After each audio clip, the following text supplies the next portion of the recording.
We always remember the good days. But what makes a whole year really memorable? Surf forecasting is an art as much as a science. The best forecasters, in my opinion, are those that have a lot of experience and use all of those tools available to nudge them in a correct direction. Maybe it's simple. In a good year, the whole world pumps. And it always starts somewhere.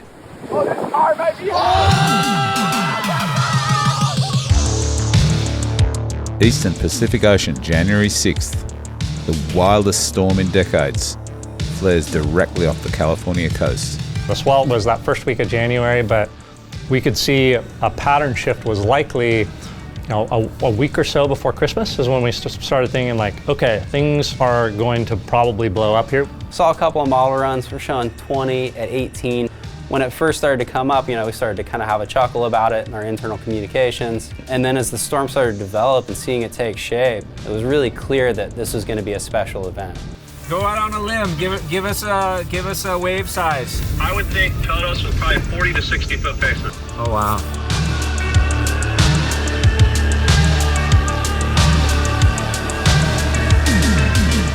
The Harvest Buoy is just offshore of Point Conception in the northwest portion of Southern California. It's a great tool for indicating incoming swells into Southern California, and it ended up hitting almost 27 feet, which for a direction 290 degrees or less, for that more westerly swell direction, is the biggest reading we've seen there at the Harvest Buoy.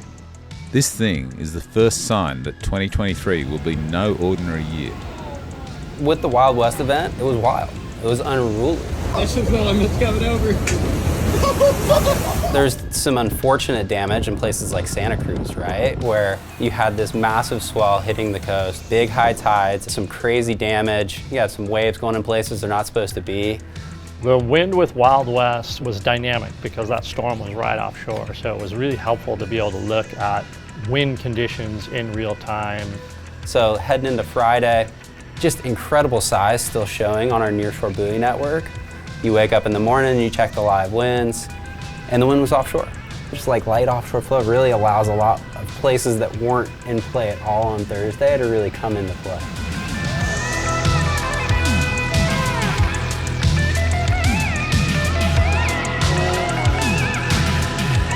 When you use a combination of wind stations to know what the wind's doing up and down the coast, you use the buoys to know kind of what the swell's doing, and then ideally you cross-reference that with our cameras, you've got a really good idea of what's happening and where the best surf might be.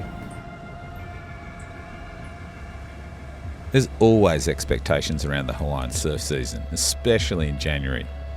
But nobody expected January 22nd. For me personally, the most exciting, most rewarding, most stressful, all of the above was the Eddie.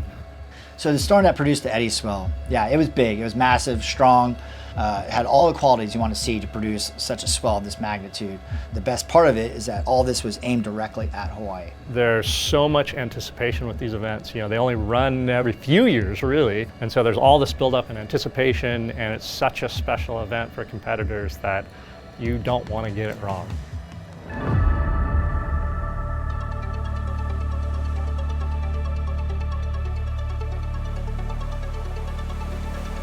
The historical forecasts are certainly one of the top tools that I used, and we use a lot. It's a great reminder of how past events performed, compare the storm and then the swell model output. And these are the types of numbers you want to see, at least for an Eddie swell. Yeah, this is on.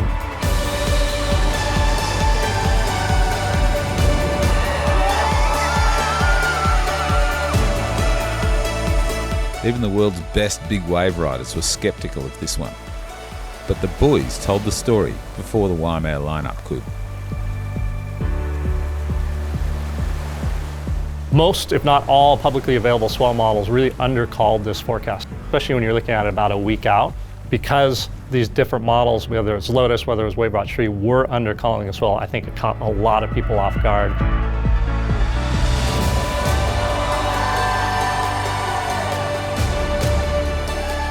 There it is!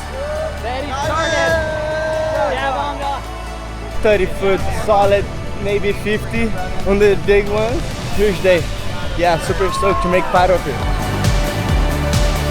You're always stoked to get a forecast right, especially at that magnitude, and you just watch it all day, and you watch all the performances the men and women put on out there, and just to see the bay be that consistent, that big, and that perfect all day. The best day of surf I've ever seen at Waimea. Certainly, I think a very strong argument can be made it was the best eddy that's ever run, maybe 2016 in the running too, but as big as the bay can hold and as clean and as good as it can hold too. So everything just lined up for a perfect day. If there was one swell that changed people's lives in 2023, this had to be the one. But the Pacific is a huge ocean with many faces. Far to the southwest, her surface waters are warmer than they should be. A tropical cyclone builds over those waters. So we're mid-cyclone season, February in Australia, right? We're seeing this cyclone forming in the tropical region of the Coral Sea. 5th of February, it was declared a Category 1 cyclone and moved westwards towards the Australian coast with the trade wind flow. And that's pretty typical with these systems.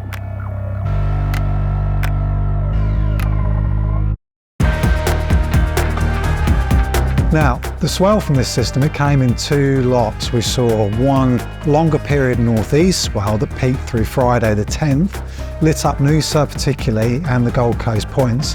And then as it moved south, it kind of slowed a little bit and it didn't quite behave as forecast. And that happens with tropical cyclones, that happens all the time.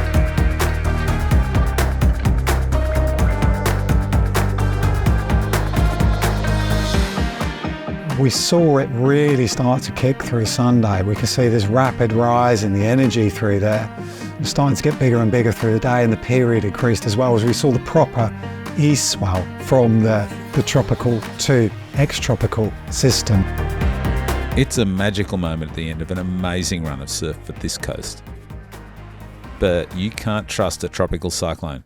Of all the world's great swell givers, they're the most erratic. So we saw Gabrielle form up in the tropics there, and at this point when it starts coming south, it starts going severe Category 3, moves across Norfolk Island as a subtropical, extratropical storm, and then smashes into New Zealand's North Island. Gabrielle turns toward New Zealand, and while Australia pumps, New Zealand drowns.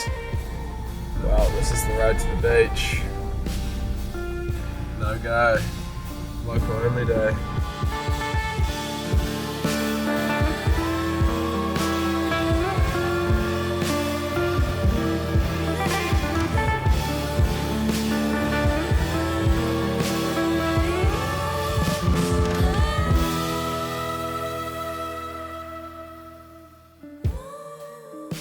The seasons are shifting. 2,000 nautical miles east of New Zealand, another Pacific island chain is preparing for the swell of the year. South Pac season got off to a little bit of a slow start in 23, and then as we moved through the end of April and towards the beginning of May, we started to see something really start to develop on the charts near New Zealand.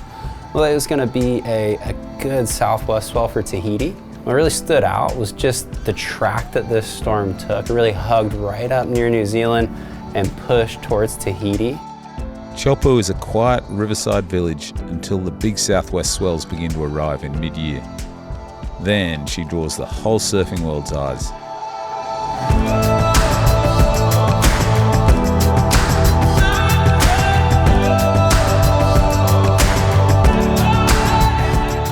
Sure, there's been bigger swells that charged Tahiti through the years, even much bigger. But this swell had some other elements about it that made it so special. For size, it was right at that threshold of being big enough for some tow bombs out there, especially on Sunday morning, but small enough to still be able to paddle into. The swell direction was right in a sweet spot from the south-southwest, around 215, 190 degrees. So it had enough west in it to keep the barrels nice, wide, and open, enough south in it that it ran down the reef longer. And with that southerly direction too, allowed entry into the wave to be able to paddle into it a little bit easier. But more than anything, the conditions were just unbelievable. The wind being so light all day, it's really something that's hard to come by when you're in the trade wind belt. And to get a full day where it's just glassy all day and it lines up with the peak of a swell event is pretty tremendous.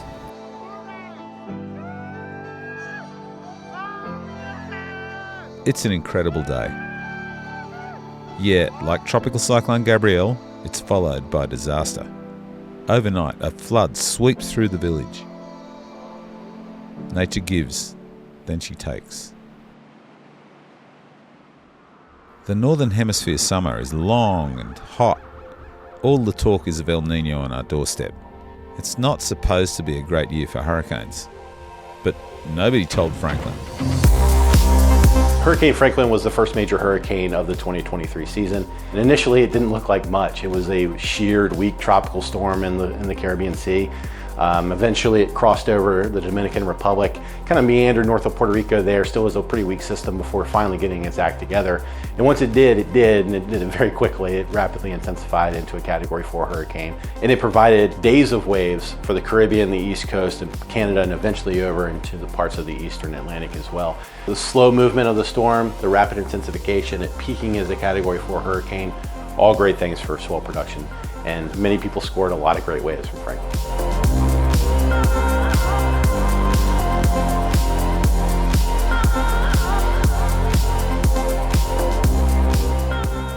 As a forecaster, pretty much all of it's interesting, really. The dynamics of a hurricane are fascinating, but then as a part of that, you have to translate that to the actual surf. So Swell Spectra is one of the new things that we've added on Surfline. Pretty cool tool. What's interesting is, on Monday and into Tuesday, we kind of had this mid-period east-southeast swell. Makes sense. Franklin was a pretty weak tropical system at that point, so it's sending kind of some mid-period swell up to us. But as the system rapidly intensified, we can see the longer period energy that started to show on Tuesday and into Wednesday. What this means for me is, is that shorter period energy is typically going to be a little bit peakier with our beach breaks. As you get the swell periods up into the 13, 14 second range, you start worrying about closeouts, and you really got to find kind of those distinct pieces of sand. The standout was probably the Outer Banks. We had days of light winds or favorable winds, days of waves from Franklin. Variety of swell periods too, which kind of turned on some spots as opposed to others through the duration of the swell. But the Outer Banks really probably, was really the standout. The storm, once known as Franklin, turns toward Europe. Surfers across oceans are connected by this storm. It's a special moment in 2023. Here on the east side of the Atlantic, we seemed to skip summer. We had kind of like a perpetual autumn. We had waves, but there was lots of wind. Just as September started, Franklin's swell kind of appeared on the horizon. The weather flipped. It wasn't like a huge swell. It went up to like 3 foot 16 seconds, which is say not big, but with the light wind conditions, it was such a welcome relief from the onslaught of onshore wind that we had all summer. I think west of Ireland copped the biggest swell, but yeah, into Cornwall, Wales, further south into France, all had some really good waves. Meanwhile, in the Southern Ocean, just southwest of Africa, massive energies gather. This was quite an unusual storm, shall we say. It's been a slow season through this winter season, then all of a sudden, mid-September, a monster comes out of the South Atlantic, straight up underneath the Cape and just blows up, sending significant south-southwest swell up the coast and into Jeffreys Bay.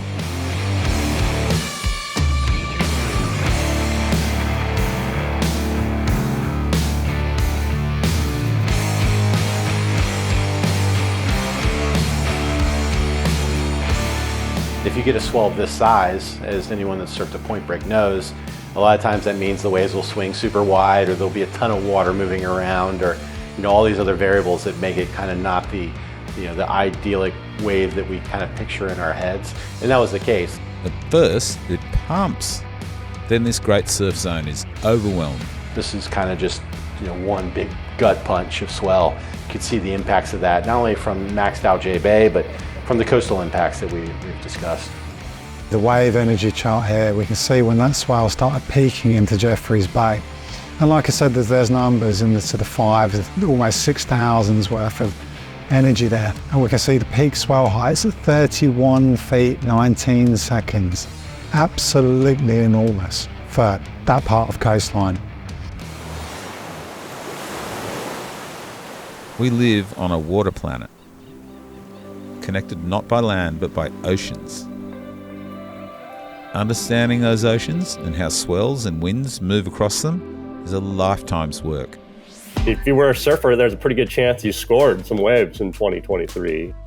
And scoring isn't getting the biggest, gnarliest waves ever. Like, for some people it is. For other people, it's finding the perfect 2-foot clean peeling longboard day. Using those tools available on Surfline will help you determine when you're going to get that. We're stoked to have seen and ridden the swells of 2023. In the coming year, we hope to help you find the wave of your life. Have a great 2024, everyone, and know before you go.